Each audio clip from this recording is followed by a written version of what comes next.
दोस्तों नमस्कार। आज हम लोग मूल अधिकार में अभी तक मैंने मूल अधिकार में 3 वीडियो बना चुका हूं, जिसमें पहला है समानता का अधिकार का कुछ अनुच्छेद यानी 14, 15, 16, 17 और 18। इसके बाद स्वतंत्रता का अधिकार में कुछ अनुच्छेद, इसका मतलब ये हुआ 19, 20, 21, 22।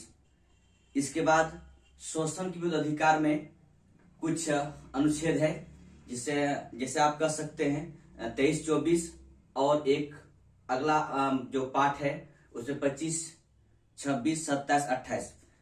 तो मैंने अभी तक मूल अधिकार में 3 वीडियो मैं बना चुका हूं, चाहे तो आप प्लेलिस्ट में जाकर वो वीडियो को देख सकते हैं। आज हम लोग मूल अधिकार के तहत में चलते हैं संस्कृति और शिक्षा का अधिकार। यानी आपका देखिए बोर्ड में लिखा हुआ है संस्कृति और शिक्षा संबंधी अधिकार, यानी अनुच्छेद 29, 30। अनुच्छेद 29, 30 के अंतर्गत में कुछ खास आप कह सकते हैं कुछ खास वर्गों को, या आप ऐसे कह सकते हैं अल्पसंख्यक वर्गों को अपने हितों की संरक्षण करने और उससे शिक्षा संस्थान स्थापित करने का अधिकार दिया गया है। तो इसी को हम लोग सही तरीके से देखेंगे कि कौन कौन सा अधिकार दिया है, लेकिन हम लोग यहाँ 2 ही अनुच्छेद को देखेंगे। वो अनुच्छेद है 29 और 30। तो 29, 30 में 2 खासकर अल्पसंख्यक वर्ग के लिए कहा गया है यहाँ पर कि अपने हितों का संरक्षण करेंगे।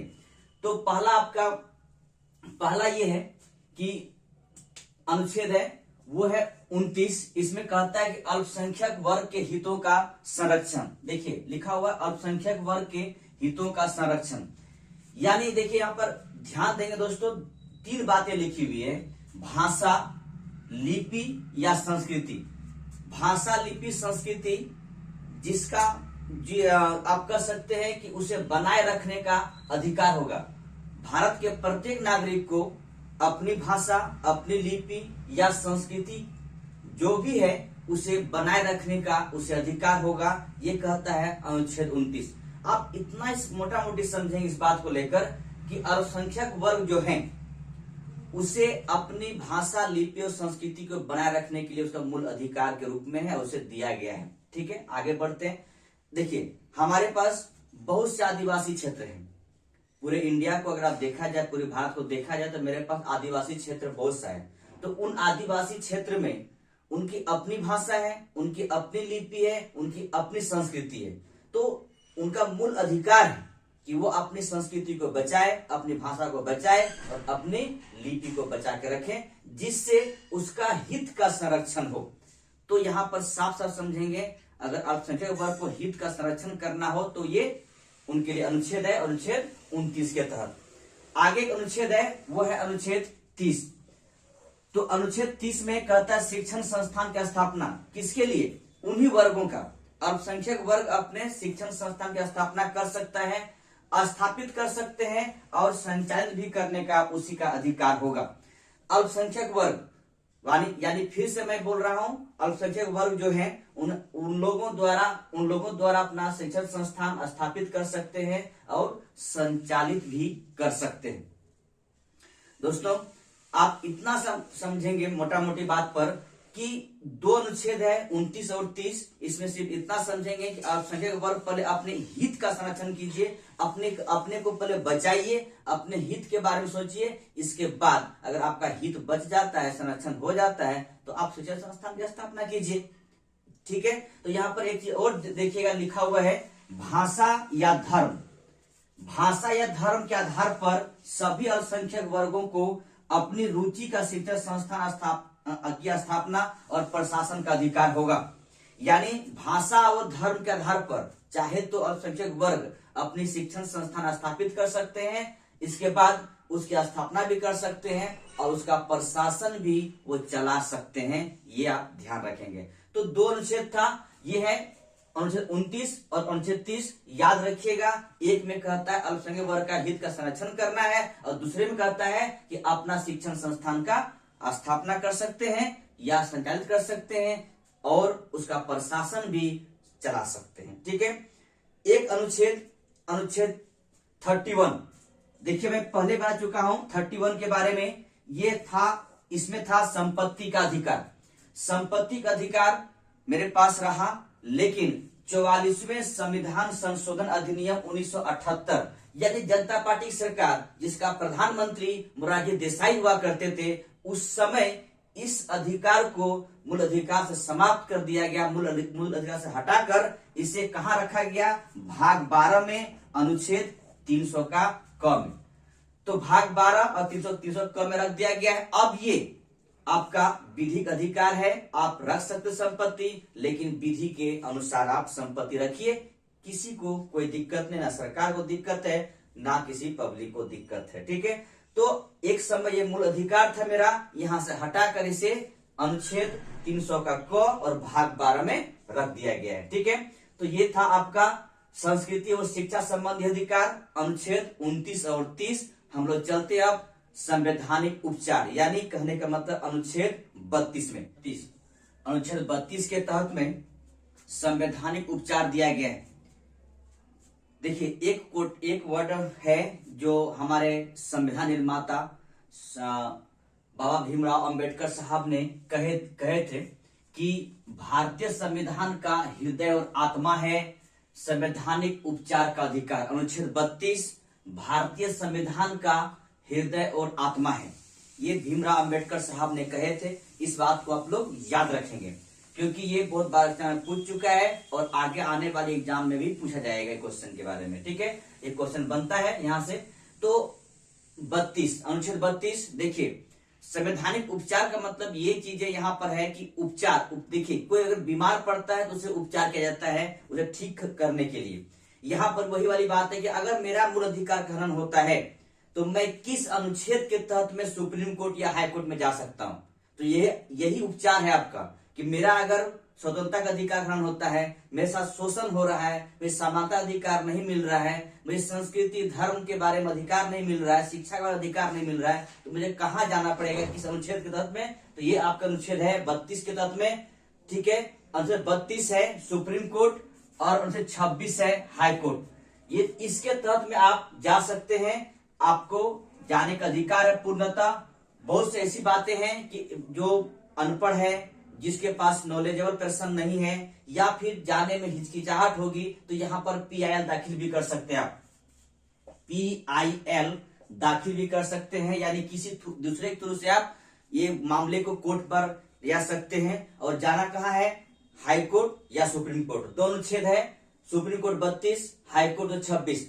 देखिए बहुत बार high court supreme court writ जारी करता है, यानी कहने का मतलब है उसका अपना एक अधिकार है, खासकर न्यायालय का रिट जारी करता है और रिट जारी करने का अधिकार भी है सुप्रीम कोर्ट को 32 और हाई कोर्ट को 26 के अनुसार। हमारे संविधान में 5 प्रकार का रिट दिया गया है, ध्यान रखें दोस्तों, 5 रिट दिया गया है। 5 प्रकार का रिट को हम अच्छी तरह समझेंगे और जानने की कोशिश करेंगे।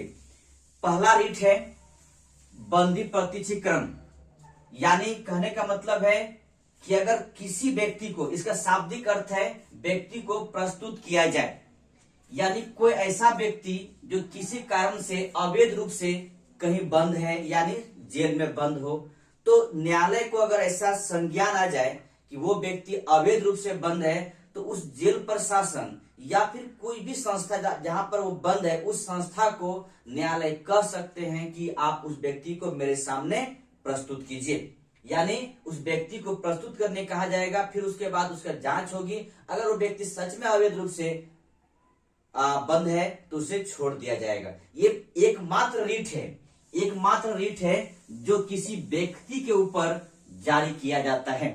ठीक है, किसी व्यक्ति के ऊपर जारी किया जाता है कोर्ट द्वारा, और ये अनुच्छेद 32 और 226 के अनुसार तो न्यायालय द्वारा जारी किया जाता है। तो ये है आपका बंदी प्रत्यक्षीकरण, यानी पहला रीट है, जारी करते हैं किसी व्यक्ति के ऊपर में। दूसरा रीट है परमादेश। परमादेश का शाब्दिक अर्थ है हम आदेश देते हैं। आदेश किसे देते हैं, किसी ऐसे व्यक्ति को, यानी कहने का मतलब है जो सरकार के नुमाइंदे हैं, लोक प्राधिकारी, अधीनस्थ न्यायालय या सरकार या निगम को ये आदेश देते हैं कि आपके पास जो काम नहीं है या फिर आप काम नहीं कर रहे हैं तो उसे पूरा कीजिए। ठीक है, ये आदेश देते हैं किसे, व्यक्ति को लोक प्राधिकारी, अधीनस्थ न्यायालय या सरकार या निगम को आदेश दिया जाता है कि आपके पास जो काम है, जो काम पूरा नहीं किए हुए हैं, उस काम को आप पूरा कीजिए।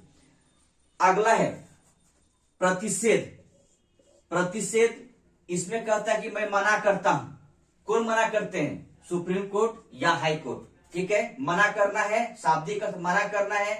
किसे मना करना है? वरिष्ठ न्यायालय द्वारा, यानी वरिष्ठ न्यायालय का मतलब यहां पर है सुप्रीम कोर्ट या हाई कोर्ट। ठीक है, वरिष्ठ न्यायालय द्वारा अपने से अधीनस्थ न्यायालय यानी नीचे का न्यायालय तथा अर्ध न्यायिक अधिकरण के विरुद्ध जारी किया जाता है। यानी कहने का मतलब है कि अगर अपने से नीचे के न्यायालय के विरुद्ध जारी करते हैं, क्या जारी करते हैं? यह मना किया जाता है कि जो आपका काम नहीं है, जो आपके अधिकार क्षेत्र में नहीं है, उस अधिकार क्षेत्र का प्रयोग आप ना करें। यानी कहने का मतलब है कि अगर किसी को यहां जाने का अधिकार नहीं है तो वहां आप मत जाइए। ठीक है, या देखिए लिखा हुआ है न्यायालय को अधिकार का प्रयोग करने से रोका जाता है जो उसके अधिकार क्षेत्र में नहीं है। तो ध्यान रखना दोस्तों, बंदी प्रतिष्ठिकरण, परमादेश और प्रतिषेध, ये 3 रीट आपके पास है। इसके बाद चौथा और पांचवा, ये सब मिलाकर 5 रीट है। तो हम चौथे की तरफ चलते हैं जिसे हम कहते हैं उत्प्रेषण। दोस्तों चौथा रीट है उत्प्रेषण। उत्प्रेषण का शाब्दिक अर्थ है पूर्णतः सूचित करना या मंगवा लेना। देखिए इस रीट में भी अधीनस्थ न्यायालय या अर्ध न्यायिक, यानी जो न्यायालय जारी करते हैं उसे नीचे का न्यायालय, यानी यहाँ पर 2 ही न्यायालय जारी कर सकते हैं, सुप्रीम कोर्ट या हाई कोर्ट। तो अधीनस्थ न्यायालय के पास जो भी केस होगा उस केस को अपने पास मंगवा लेना। ठीक है, निर्णय उस केस का निर्णय अधीनस्थ न्यायालय नहीं करेंगे, जो मंगवा लिए हैं वो निर्णय करेंगे। निर्णय करने के बाद अगर लगेगा कि सुप्रीम कोर्ट हाई कोर्ट को कि फिर से उसी को दिया जाए, यानी अधीनस्थ न्यायालय को दिया जाए, तो दे देंगे। तो उत्प्रेषण का शाब्दिक अर्थ है पूर्ण सूचित करना या मंगवा लेना। ठीक है, देखिए अभी मैंने बताया प्रतिषेध में अधीनस्थ न्यायालय और अर्ध न्यायिक की बात हुई, उत्प्रेषण में भी उसी का बात होता है। यानी यहाँ पर केस का बात हो रहा है कि जो भी केस पड़ा हुआ हो, या तो आप ऊपर के न्यायालय को दे दीजिए, या फिर आपके पास जो अधिकार क्षेत्र में नहीं है उसको आप काम मत कीजिए। उत्प्रेषण में प्रतिषेध में ये कहा गया कि आपके पास जो अधिकार नहीं है उस अधिकार को मत कीजिए, और उत्प्रेषण में ये कहा जा रहा है कि आप वो केस को आप मेरे पास दे दीजिए क्योंकि मैं आपसे मांग रहा हूं। तो यहाँ पर दोनों बातें अधीनस्थ न्यायालय को ही कहा जा रहा है। ठीक है, या अर्ध न्यायिक कहा जा रहा है, लेकिन दोनों में अंतर है। फिर प्रतिषेध हम उस समय जारी करते हैं, उस समय न्यायालय जारी करता है जब कार्रवाई चल रहा है, उस केस पर कार्रवाई चल रहा है, तब कहा जाता है कि ये आपके अधिकार क्षेत्र में नहीं है, आप इसे जारी नहीं कर सकते या फिर इसे कानूनी कार्रवाई नहीं कर सकते हैं। ये प्रतिषेध में कहता है। उत्प्रेषण में ये कहता है तब जारी किया जाता है जब कार्रवाई समाप्त हो जाता है, यानी कार्रवाई समाप्त करने के बाद उत्प्रेषण जारी होती है और कहा जाता है कि आप वो केस मेरे पास लाइए, हम आपसे मांग रहे हैं। और ये प्रतिषेध तब जारी किया जाता है जब कार्रवाई, उस केस की कार्रवाई चल रहा है, उसी दौरान जारी करेंगे और कहेंगे कि आपके पास वो अधिकार क्षेत्र नहीं है जिस अधिकार क्षेत्र पर आप काम कर रहे हैं। तो दोनों का डिफरेंस कर लेंगे। दोनों न्यायालय जारी करते हैं, और न्यायालय किसके लिए जारी करते हैं? अपने से नीचे न्यायालय को जारी करते हैं। 5वां रीट है अधिकार परीक्षा। देखिए इसमें कहता है आपका प्राधिकार क्या है। कोई ऐसे व्यक्ति हैं जो जिस पद पे बैठे हैं उस पद के एलिजिबल नहीं है, ठीक है, या फिर वो अवैध रूप से बैठे हुए। आप सिंपल सा लेंगे, गांव में क्या होता है, मुखिया किसी लेडीज है तो उनका हस्बैंड मुखिया काम कर रहे हैं, लेकिन है तो उनकी पत्नी मुखिया, लेकिन उसके हस्बैंड काम कर रहे हैं, यानी वो अपना अधिकार क्षेत्र में उसका नहीं है, फिर भी वो काम कर रहे हैं। अगर ऐसा कोई काम कर रहा है और न्यायालय को पता चल जाए, या तो खुद से या किसी के द्वारा से पता चल जाए, तो उसे पूछ सकता है कि आप इस किस आधार पर या क्या आपके पास सब प्रूव है कि आप वहां जाकर काम कर रहे हैं क्या। तो यहाँ पर जारी करने का मतलब इतना है कि जो व्यक्ति जिस पद पे बैठे हुए हैं उस पद के अगर वो हकदार नहीं है तो ये अधिकार परीक्षा जारी किया जाता है। लेकिन ये कहाँ पे जारी होता है? सरकारी क्षेत्र में, ठीक है। लेकिन निजी क्षेत्र में ये जारी नहीं होता है। इस क्षेत्र में कोई भी किसी कुर्सी में बैठे कोई फर्क नहीं पड़ने वाला है, लेकिन अधिकार सरकारी क्षेत्र में सिंपल से मान के लीजिए कोई वीडियो है ब्लॉक डेवलपमेंट ऑफिसर से, और वो उसके कुर्सी पे कोई और बैठ के काम कर रहा है या कर रही है, तो फिर दिक्कत है। इसीलिए ये रीट तब जारी किया जाता है जब ये ऐसा न्यायालय को लग जाए कि इस सीट पर जो बैठे व्यक्ति हैं वो उस पद के लिए हकदार नहीं या अवैध रूप से। और जब से पूछा जाता है वो तब तक वो व्यक्ति स्पष्टीकरण मांगा जाता है कि आप किस लिए बैठे हुए हैं, वो तब तक वो व्यक्ति वहां पर बैठ नहीं सकते जब तक न्यायालय उससे पूर्णतः उससे पूछताछ ना हो जाए। न्यायालय पूछने के बाद अगर न्यायालय को लग जाएगा कि हाँ सही तरह से बैठा व्यक्ति है, आराम से फिर जाकर उस पद पर आप बैठ सकते हैं या काम कर सकते हैं। लेकिन न्यायालय को लगना चाहिए, और आप मेरा कहने का मतलब जिसे बुलाया गया है उसका स्पष्टीकरण सही होना चाहिए, फिर सब ठीक ठाक हो जाएगा। तो ये पांचों रीट था, मैंने कोशिश की आपको बताने के लिए पांचों के बारे में अच्छी तरह से। अगर इसमें कुछ त्रुटियां रह गई होगी तो आप लोग कमेंट करेंगे।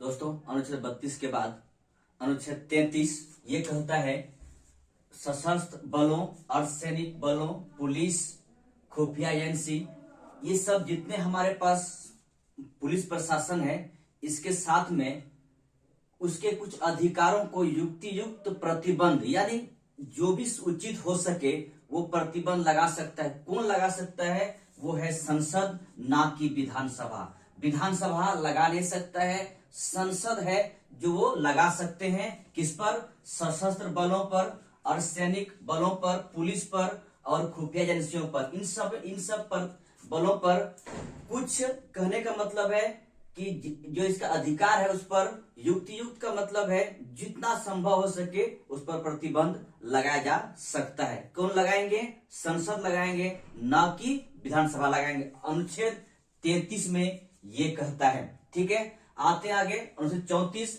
फिर भी मार्शल लॉ अगर लगता है, अनुच्छेद 34 के अनुसार मार्शल लॉ अगर लगता है तो संसद विधि बनाने के लिए एलिजिबल है, क्या आप कह सकते हैं उसे शक्ति दिया गया है। और लास्ट में है आपका अनुच्छेद 35। इसमें कहता है 17 और 23, अनुच्छेद 17-23 जो एक अपराध स्वरूप है, यानी कहने का मतलब है छुआछूत और बलात्कार श्रम जो आपके पास अपराध के श्रेणी में रखा गया है, इस पर संसद दंड विहित करने के लिए विधि बनाएगी। यानी अगर कोई अपराध इस तरह करते हैं तो संसद उस पर विधि बनाएंगे दंड के लिए। और इसके साथ साथ 16(3), 32(3), 33 और 34 के साथ में किसी तरह कोई काम इस तरह कुछ घटना इसके साथ में कुछ भी तरह होता है इस अनुच्छेद के साथ में, तो इसमें भी संसद ही विधि बनाएगी, ना कि विधानसभा। विधानसभा विधि बनाने के लिए यहाँ पर कहने का मतलब शक्ति नहीं दिया गया है। शक्ति किसको दिया गया है? संसद को दिया गया। दोस्तों याद रखेंगे, 33 सशस्त्र बलों यानी पुलिस को के साथ में कुछ शक्ति का युक्ति प्रतिबंध लगाएंगे। 34 कहता है मार्शल लॉ लगेगा, उस समय संसद विधि बनाने के लिए एलिजिबल है, संसद विधि बना सकने की शक्ति दिया गया है।